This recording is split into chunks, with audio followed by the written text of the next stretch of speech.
पूर्ण एपिसोड पाहण्यासाठी डाउनलोड करा सोनी लिव्ह ॲप।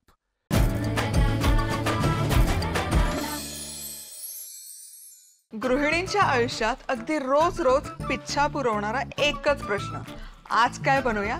मी आहे ना उत्तर द्यायला। चला तर मग सुरुवात करूया खमंग खुसखुशीत सपरीला।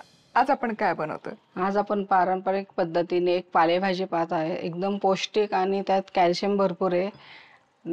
चंदन बटवा म्हणून भाजीचं नाव आहे। सहसाही जास्त वापरत नाही कोणी, पण त्यात भरपूर कॅल्शियम असतो। आणि आई दोन पद्धतीने ही भाजी बनवते, सुकी पण आणि गरगटी पण। आणि गरगटी भाजी अतिशय सोप्या पद्धतीने बनवते आई। हा हॅक मलाही माहिती नव्हता। आता आपण भाजी सुकी भाजी करतो। पहिले आपण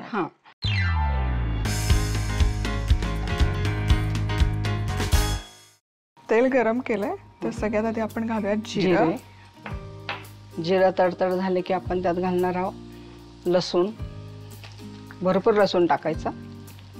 पालेभाजीची सुकी भाजी असेल ना तर त्याला लसणाचा वापर थोडा जास्त करायचा, चव खूप छान लागते। आणि लसूण चांगला तांबूस रंगावर झाला की त्याच्यात आपण मिरची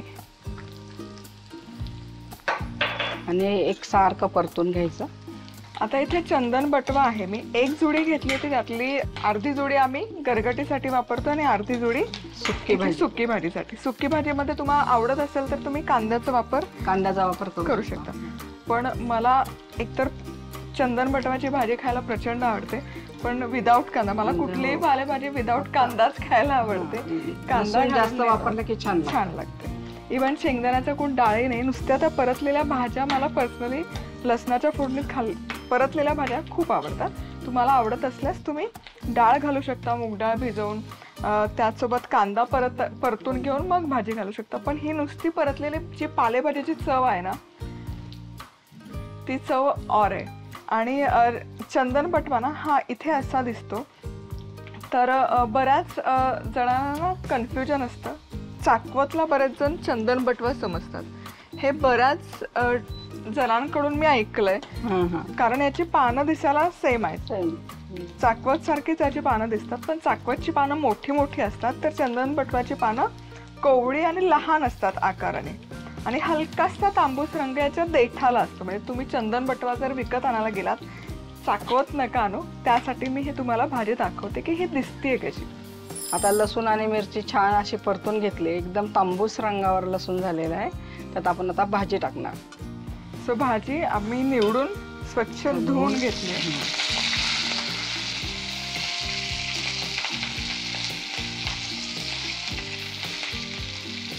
आता ही छान भाजी आपण परतून झालेली आहे लसूण हिरवी मिरची मध्ये। आता ही कमी झाली आहे एकदम, मागाशी खूप कढई भरलेली होती। तर तुम्हाला मधुराची लहानपणीची आठवण मी सांगितली होती की ती पालेभाजी खूप असेल तर खूप मीठ टाकायची, तर तिला आता ही भाजी शिजत आल्यावर आपण मीठ टाकायचं। तर कोबी असो काय असो, अशा खूप दिसणाऱ्या भाज्या शिजून कमी होतात। तर भाजी हलकीशी शिजत आली की यात चवीपुरतं मीठ घालून आणि आणखी 3-4 मिनिटं शिजून देणार। आता मीठ घातल्यावर त्याला पाणी सुटतं आणि त्या पाण्यातच ती भाजी शिजते। आता हे भाजीतलं पाणी आटत आलेलं आहे, तर भाजीचं पाणी आटत आल्यावर आपण थोडंसं शेंगदाण्याचा कूट घालणार आहे।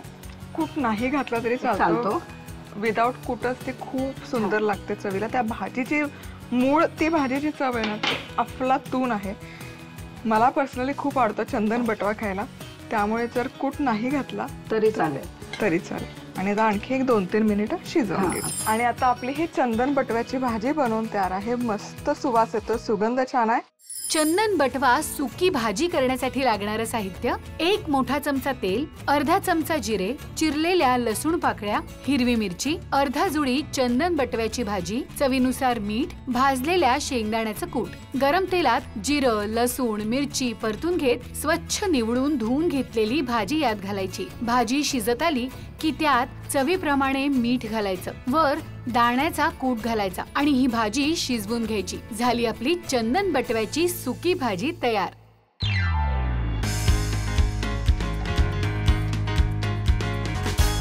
आता बनवतोय गरगटी भाजी। तर इथे तेल गरम केलेलं आहे, आता काय करूयात? आता तेल गरम केलं, त्यात आपण जिरं टाकणार आहे थोडं।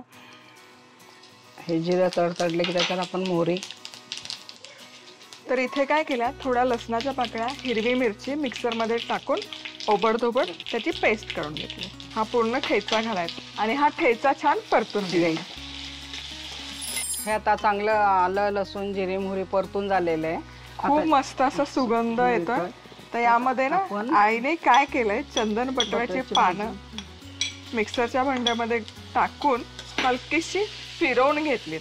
म्हणजे जनरली गरगटी भाजी करताना आपण त्या भाज्या शिजवून घेतो कुकरमध्ये किंवा सुट्ट्या शिजवतो, पण हे मी मिक्सरमधनं काढून खायला खूप छान लागते ही भाजी. आपण जरी ते असं परतून मिक्सरमधनं काढलं ना, त्याच्यापेक्षा हे म्हणजे तेलावर परतलेल्या भाजीची चव वेगळी. कारण जेव्हा आपण शिजवून घेतो ना, बरेच जण काय करतात, ते शिजवलेलं पाणी टाकून देतात आणि मग त्यातला पौष्टिकपणाही निघून जातो. आता ही छान भाजी परतून घेतली तेलावर. मग आता काय करूया, आता थोडी हळद टाकायची.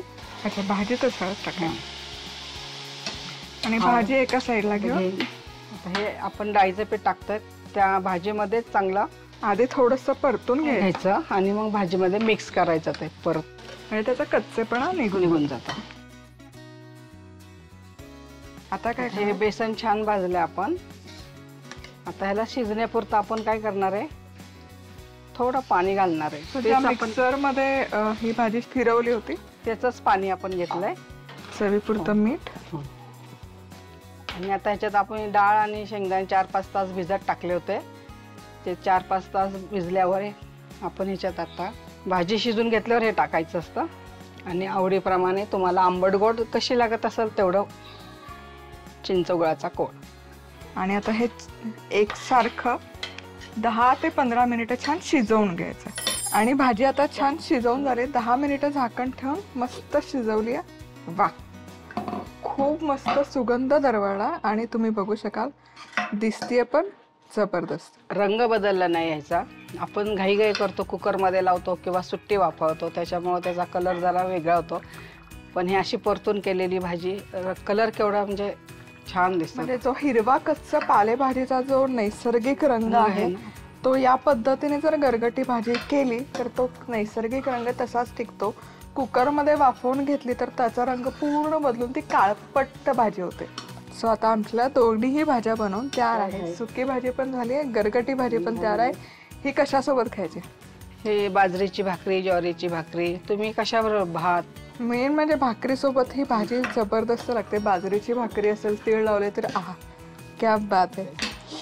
चंदन बटवा गरगटी भाजी करण्यासाठी लागणारे साहित्य: 1 मोठा चमचा तेल, अर्धा चमचा जिरे, अर्धा चमचा मोहरी, लसूण हिरव्या मिरचीचा ठेचा, अर्धा जुडी चंदन बटव्याची भाजी, चवीनुसार मीठ, 1 चमचा बेसन, पाणी, भिजवलेले शेंगदाणे आणि हरभरा डाळ, चिंच गुळाचा कोळ.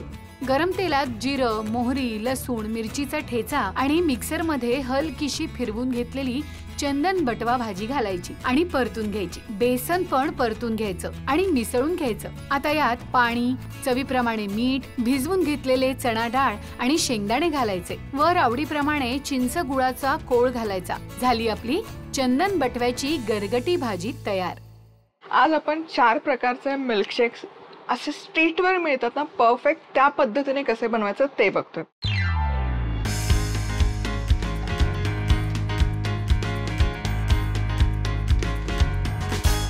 तर वेगवेगळ्या प्रकारचे बनवतो, त्यासाठी दुधाचा पेस्ट अत्यंत गरजेचं आहे. तर इथे 1 लिटर फुल क्रीम दूध मी इथे गरम करून घेतलं. छान उकळी आलेली आहे, तुम्ही बघू शकाल. दुधाला छान कन्सिस्टन्सी आली पाहिजे, टेक्स्चर आलं पाहिजे, दाटसरपणा आला पाहिजे. त्यासाठी इथे मी 2 चमचे कॉर्नफ्लॉवर घेतलेला आहे. यामध्ये अगदी पाव चमचा मी CMC पावडर घालते. CMC पावडरने त्याचे असं छान क्रीमी टेक्स्चर येतं ना, स्ट्रीट स्टाईल आपल्याला जे आपण मिल्कशेक घेतो, दूध घेतो, तसं परफेक्ट टेक्स्चर येतं. CMC पावडर घालणं ऑप्शनल आहे, नाही घातली तरी चालेल. तुम्ही दूध फक्त रिड्यूस करून घ्या दाटसरपणा येण्यासाठी. यामध्ये घालूयात दूध. ही स्लरी बनवून घ्यायची आणि आता ही स्लरी आपण घालूयात दुधामध्ये. दुधामध्ये मी साखर घालत नाहीये, कारण वेगवेगळ्या प्रकारचे मिल्कशेक आपण बनवतोय, त्यामुळे प्रत्येक मिल्कशेकला साखरेची रिक्वायरमेंट वेगळी असेल. त्यामुळे बेसमध्ये आपण साखरेचा वापर नाही करत आहोत. आता हे छान मिक्स करूयात आणि आणखी एक 10 मिनिटं हे छान आपण उकळून घेऊयात. तर इथे 10 मिनिटं कॉर्नफ्लॉवर घातल्यानंतर मी हे छान मिक्सचर शिजवून घेतलं आणि तुम्ही बघू शकाल मस्त दाटसरपणा आलेला आहे. टेक्स्चर परफेक्ट आपल्याला जे रस्त्यावर मिळतं ना छान असं मिल्कशेक दाटसर आणि क्रीमी तसं झालंय. आता हा जो मिल्कशेकचा बेस आहे हा पूर्ण आपण थंड करून घेऊया. पूर्ण एपिसोड पाहण्यासाठी डाउनलोड करा सोनी लिव्ह ॲप.